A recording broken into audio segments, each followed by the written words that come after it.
ఇప్పుడు కవితక్క విషయానికి వస్తే మరి కవితక్కను కూడా చాలా విధాలుగా అంటున్నారు.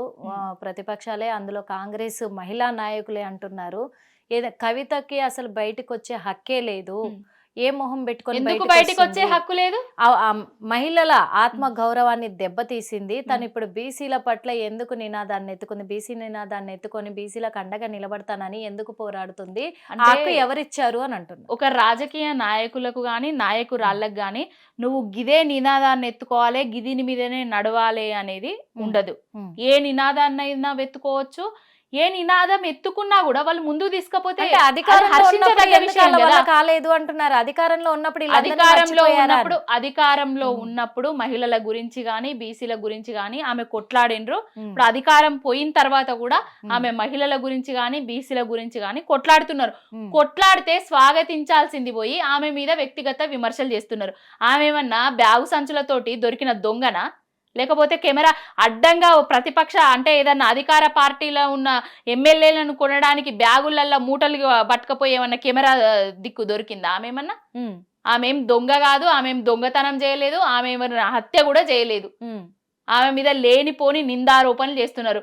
అదేదో లిక్కర్ స్కామ్ అని అన్నారు కదా, ఆ స్కామ్ను ఇప్పటి వరకు కూడా అది స్కామే అని నిర్ధారించింది, నిజాలు చూపించింది, ఆధారాలతో సహా లేనే లేదు. ఆ మాగంటి గోపీనాథ్ ఎవరైతే ఉన్నారో ఆయననే బీజేపీ పార్టీలకు వేయండు. బీజేపీ పార్టీ కండువ కప్పుకోగానే వాషింగ్ పౌడర్ నిర్మా అయింది. అదంతా బీజేపీ ఆడిన నాటకము. లిక్కర్ స్కామే లేదు.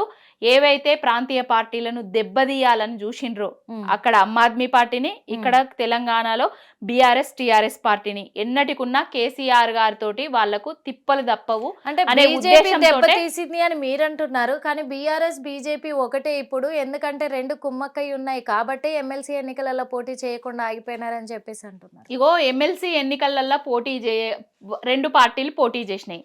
పోటీ చేసి కూడా మాకు మేము గెలవము అనే ఉద్దేశంతో కాంగ్రెస్ వాళ్ళే బీజేపీ వాళ్లకు ఓట్లు వేయమని కూడా చెప్పిండ్రు. అది మనందరికీ తెలుసు. బీజేపీ కాంగ్రెస్ ఇక్కడ తెలంగాణలో అక్రమ సంబంధం నడుస్తుంది.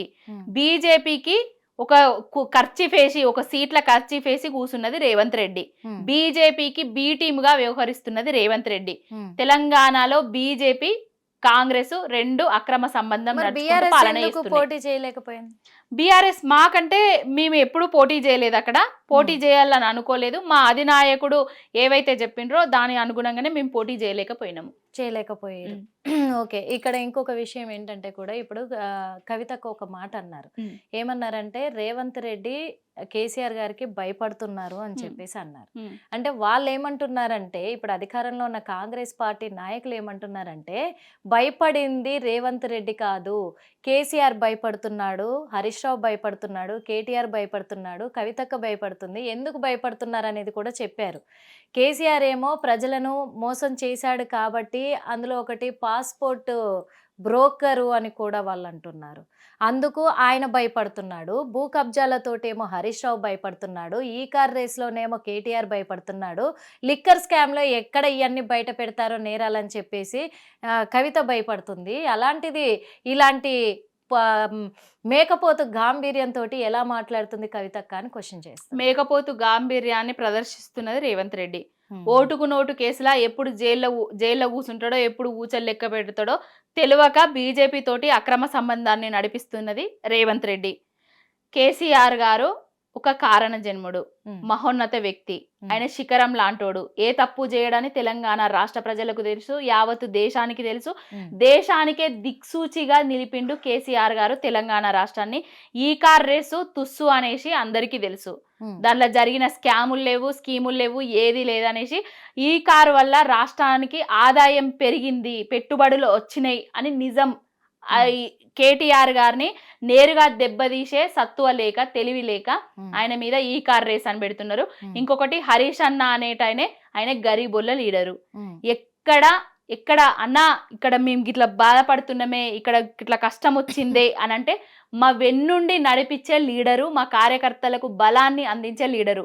ఆయన ఎక్కడ ఎవ్వని భూములు గుంజుకున్నది లేదు, భూ కబ్జాలు చేసింది లేదు. అంటే ఆయన మీద బురద జల్లే ప్రయత్నాలు. ఈ అన్ని అక్రమాలు అసెంబ్లీలో ఎక్కడ బయట పెడతారు అనే భయంతో అవన్నిటిని ఏమంటారు మైండ్ డైవర్ట్ చేయడానికే ఇప్పుడు అసెంబ్లీలో రెచ్చగొడుతున్నారు సీఎం రేవంత్ రెడ్డి. అసలు అసెంబ్లీలో డైవర్షన్ పాలిటిక్స్ నడిపిస్తున్నదే రేవంత్ రెడ్డి. ఒకప్పుడేమో అల్లు అర్జున్ది పెట్టిండు, ఈనాడేమో మహిళా జర్నలిస్టుల తీసిండు.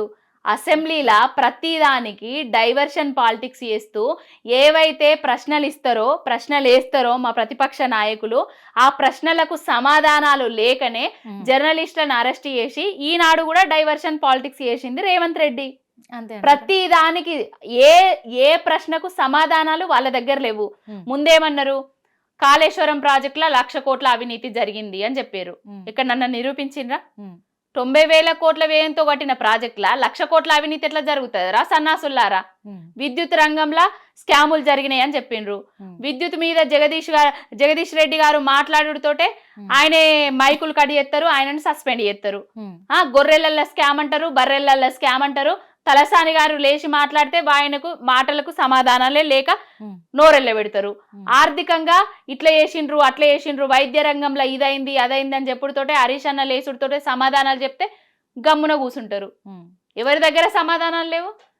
రేషన్ కార్డులు ఇయ్యలేదు వీళ్ళు ప్రభుత్వం కేసీఆర్ గారి పాలనలా అని వీళ్ళు మాట్లాడితే, కాంగ్రెస్ వాళ్ళు మాట్లాడితే లేచి గంగుల కమలాకర్ గారు వాళ్ళకి కౌంటర్ ఇస్తే మేము గిన్నిచ్చినామని చెప్తే వాళ్ళ దగ్గర సమాధానాలు ఉండే. దేనికి సమాధానాలు ఉన్నాయి?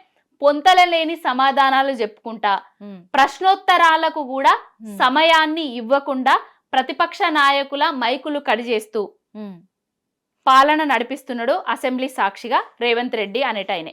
ఇప్పుడు అన్నీ జరుగుతున్నా కానీ ఇటు రైతుల విషయంలో కావచ్చు, అటు మహిళల విషయంలో కావచ్చు, ఇప్పుడు పెన్షన్ల విషయం కావచ్చు, ఇంద్రమ్మ ఇండ్ల విషయంలో కావచ్చు, అన్నిట్లల్లా బీఆర్ఎస్ మరి రెచ్చగొడుతుంది అనుకోవచ్చా, లేకపోతే వీళ్ళ కోసం పోరాడుతుంది అనుకోవచ్చు? రెచ్చగొట్టట్లేదు. బీఆర్ఎస్ పార్టీ అండా దండగా నిలబడుతుంది. ప్రతి ఒక్క రైతులకు కానీ కడుపు మండుతుంది. రైతులకు పంటలు ఎండిపోతుంటే కడుపు మండుతుంది. ఆ నేతన్నలకు కానీ రైతన్నలకు కానీ మహిళా మనులకు కానీ పెన్షన్లు ఇస్తా అన్నవి కూడా, అంటే ఇదివరకు ఇచ్చిన పెన్షన్లనే సరిగ్గా ఇస్తలేరు. ఆ పెన్షన్లు పెంచిస్తా అన్న వాటికి అత్తాపత్త లేదు.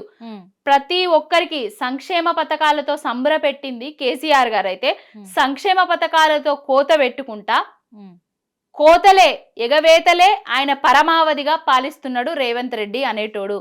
రెచ్చగొట్టుడు, ఎవ్వరు రెచ్చగొట్టినా రెచ్చిపోరు. ప్రజలేం పిచ్చోళ్ళు కాదు, రెచ్చగొట్టాల్సిన అవసరం లేదు. వాళ్ళ కడుపు ఏనాడైతే మండుతుందో వాళ్ళ హిట్ టీవీ యాప్. ఇందులో short news, live news, entertainment shows, movies, digital magazines తో పాటు మీ జిల్లా వార్తలను కూడా ఫ్రీగా చూడొచ్చు. అంతేకాదు కేజీ నుంచి పీజీ వరకు విద్యార్థులకు స్కాలర్షిప్ కూడా అందిస్తున్నాం. ప్రతి వారం 10 మందికి లక్కీ డ్రా ద్వారా ఒక్కొక్కరికి 10,000 రూపాయలు అందిస్తున్నాం. ఇంకెందుకు ఆలస్యం, వెంటనే హిట్ టీవీ యాప్ ని డౌన్లోడ్ చేసుకుని ఫ్రీగా ఎంటర్టైన్మెంట్ పొందండి. Hit TV app. Hit TV app. Please download hit TV app. Hit TV app ని ఫ్రీగా డౌన్లోడ్ చేసుకుని ఎంజాయ్ చేయండి. మీకు నచ్చిన ఎంటర్టైన్మెంట్ కోసం హిట్ టీవీ యాప్ ని ఫ్రీగా డౌన్లోడ్ చేసుకుని ఎంజాయ్ చేయండి. హిట్ టీవీ యాప్ ని డౌన్లోడ్ చేసుకుని ఆస్వాదించండి, ఆశీర్వదించండి. ఇంతమంది సెలబ్రిటీలు హిట్ టీవీ యాప్ ని డౌన్లోడ్ చేసుకోండి అని చెప్తున్నారంటే ఎంత మంచి యాప్ ఆలోచించండి. అమెరికా అమెరికా అమెరికా అమెరికాలో చదవాలనుకునే వాళ్ళకి విశ్వసనీయమైన పేరు మన శౌర్య కన్సల్టెన్సీ. UK లో 1 year masters. UK లో 1 year masters. 2 years work permit up to 5 years visa. Contact Saurya Consultancy. Contact 89851 89851.